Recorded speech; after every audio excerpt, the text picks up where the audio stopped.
Welcome back to the Ponder podcast with Ruben. I'm your host, Ruben. How y'all doing today? So, I am recording a really quick podcast today with just thoughts. So, I hope that you can join me on this ride of just my thoughts. I have a lot of thinking to do. And if anything, this is kind of like a public journal entry before I actually go sit and do my journal entry.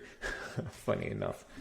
So I finished reading this book last night called Fathered by God by John Eldridge.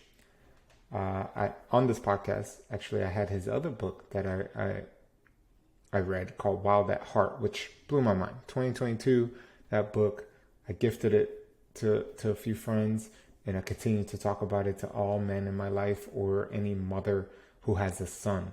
I think that's the most important, to let parents read it who have young sons. Now, it gets a little preachy, and that's fine in some parts. He does a good job not making it excessive when he talks about God or religion or Christianity and things like this. He is a Christian. He does talk about God, and I think that's totally fine. I, if anything, have grown my relationship with this being, if whatever you want to call it, whatever your religion is.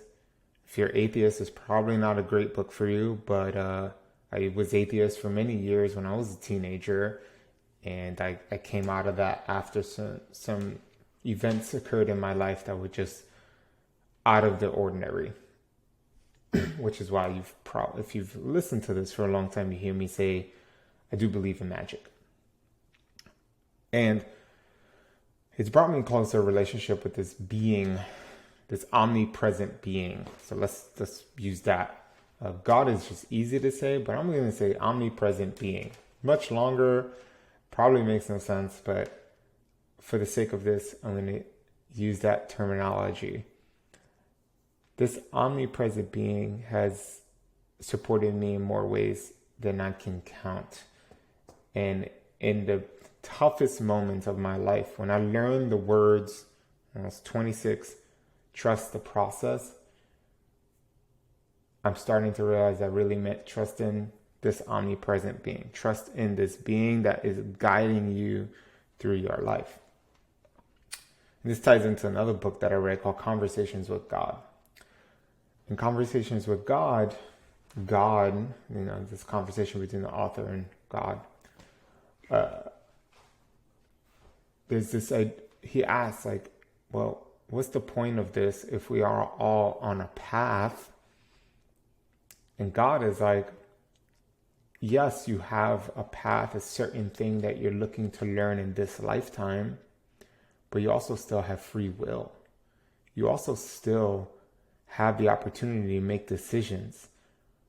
There is free will. The path is there. The end point is there. But what happens between your starting point and your end point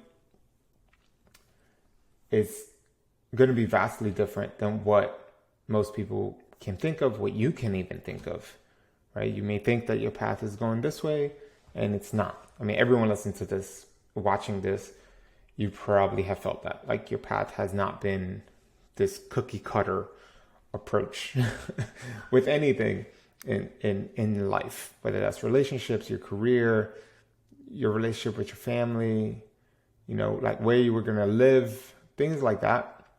If you're doing some sense of growth and you're looking to make your life better, you're going to run into things that you had no idea were going to happen. We're really bad at telling the future as humans, by the way.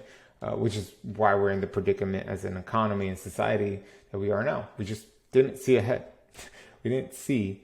Most people think, the pandemic was there's conspiracies out there like the pandemic was planned and things like that. And I'm like, no, humans are too dumb. We didn't know what the effects of doing everything we did during the pandemic were going to be. Yeah, some people were talking about it, and some people were correct. This is going to make inflation go really high. We're going to have a really tough time in 2 to 3 years because we keep pumping money into the economy. And yeah, anyway, that's a whole nother thing that I've been researching and studying. for the last few weeks of like, where are we going? And if you haven't watched my recent video about our future, talking about the book, The Fourth Turning, I highly recommend it because it gives at least some comfort that we will come out of this.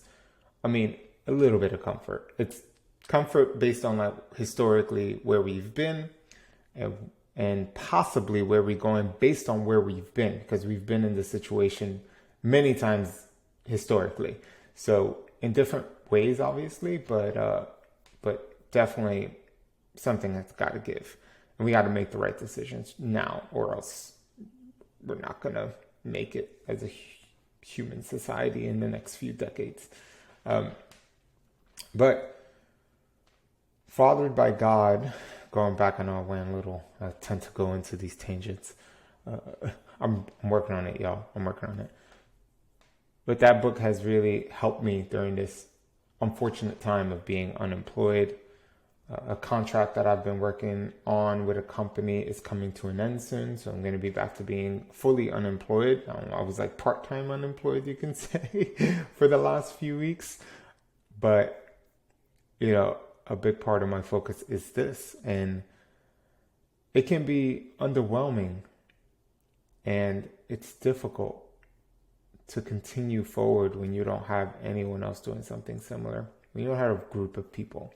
You know, I was listening to a podcast with Mr. Beast. And if you don't know who Mr. Beast is, what? But if you're on YouTube, you know who Mr. Beast is. But if you're not listening on YouTube, or you don't utilize YouTube, he's one of the biggest YouTubers almost of all time. Like, he's a big deal. I highly recommend checking him out after you listen to this or watch this.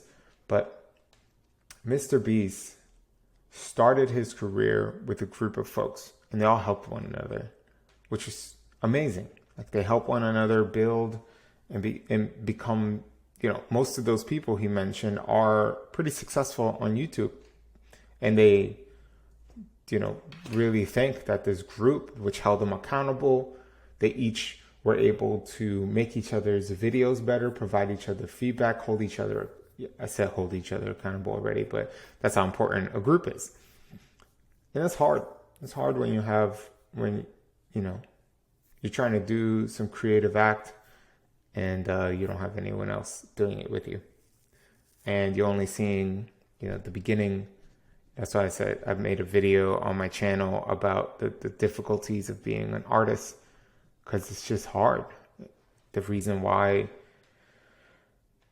is because you get discouraged. So it's easy to get discouraged. And the book really helped me, like, figure out, like, sometimes you're not alone.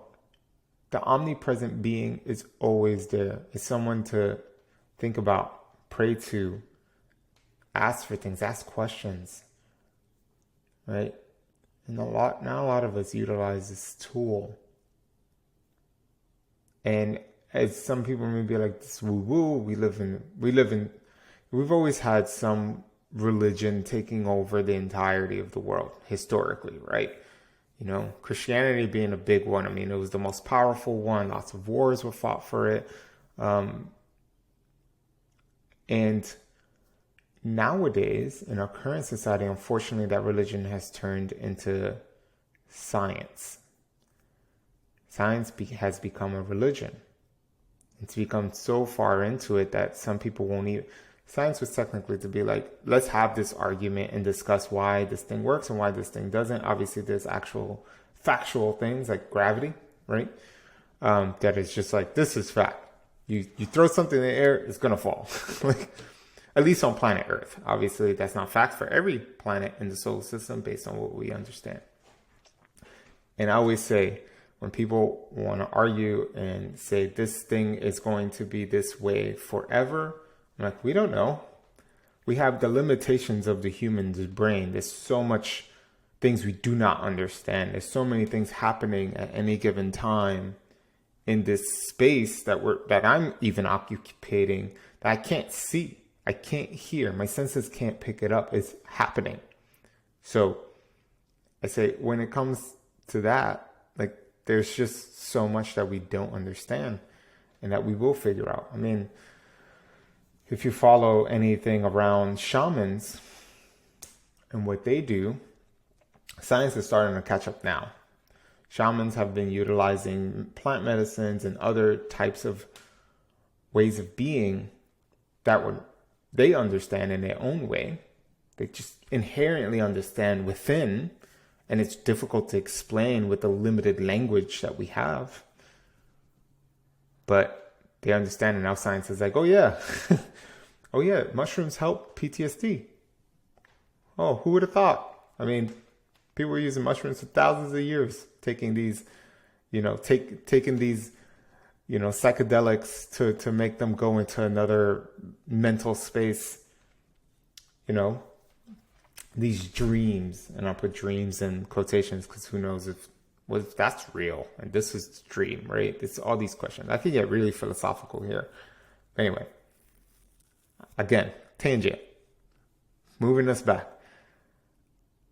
Fathered by God has led me to believe in that higher power and to utilize that higher power much more.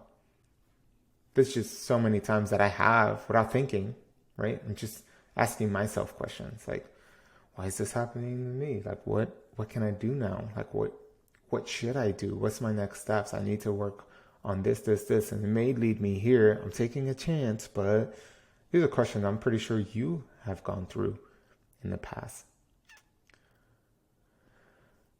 So this book really allowed me, and the reason why it's called Fathered by God is because God is the Father based on religion.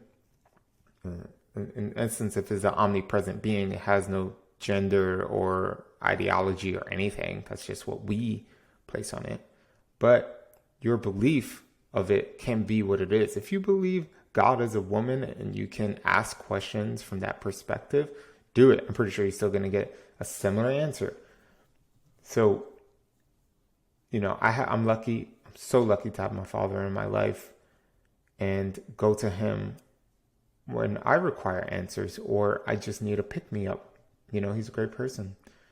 And I love talking to my dad. And there's sometimes that he may not know what I'm asking for or talking about when it comes to things like this. So I've picked up from that book to really ask. And the last thing I want to go over is that a few days ago, I was like, I should stop the podcast. Downloads have been pretty weak.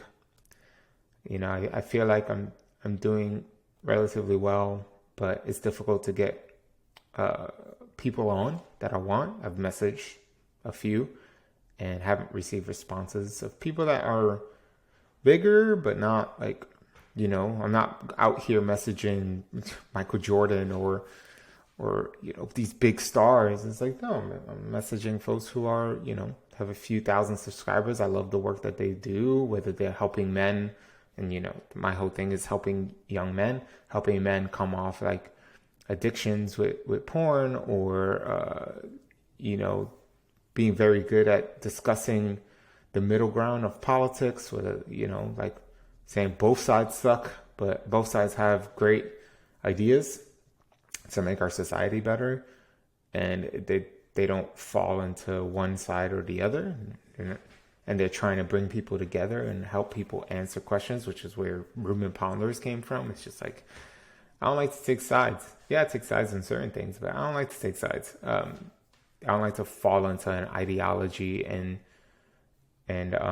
that become my, MO. But there's certain things that I'm like, this is for sure what I'm going with, right? So I thought about quitting, and here I am talking with you through a video or your headset because I need to keep going. And that's what I keep getting. That's the end. The messages keep coming through. Keep going. It's okay.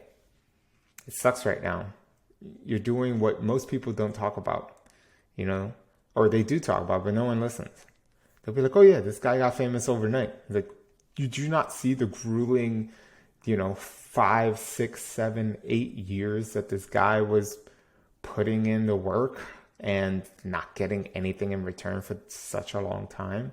I've seen the graphs by like people that I've followed that have exponentially blew up over the last year or two, and they share and they're like, look, nothing for the first 4 years, and then boom, they're able to move beyond.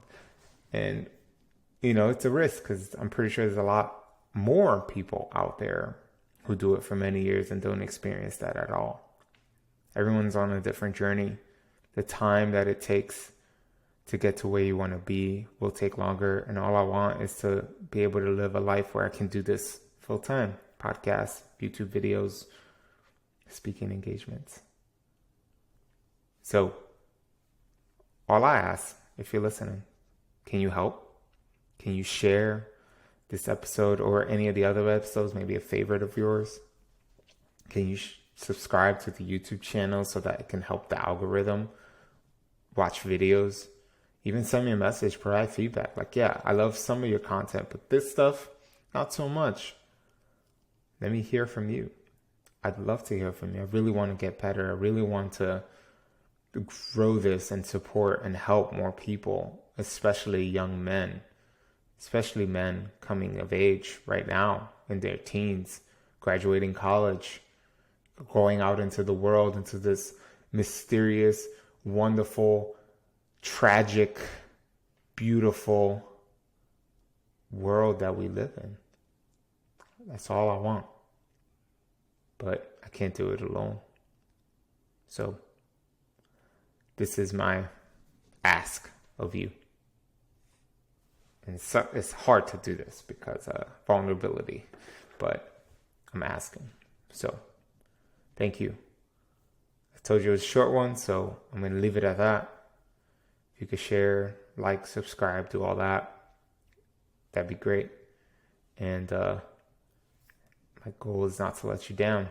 For those few that listen every episode, I see the numbers. I don't know who it is. I'd love to know who it is. But hey, thank you.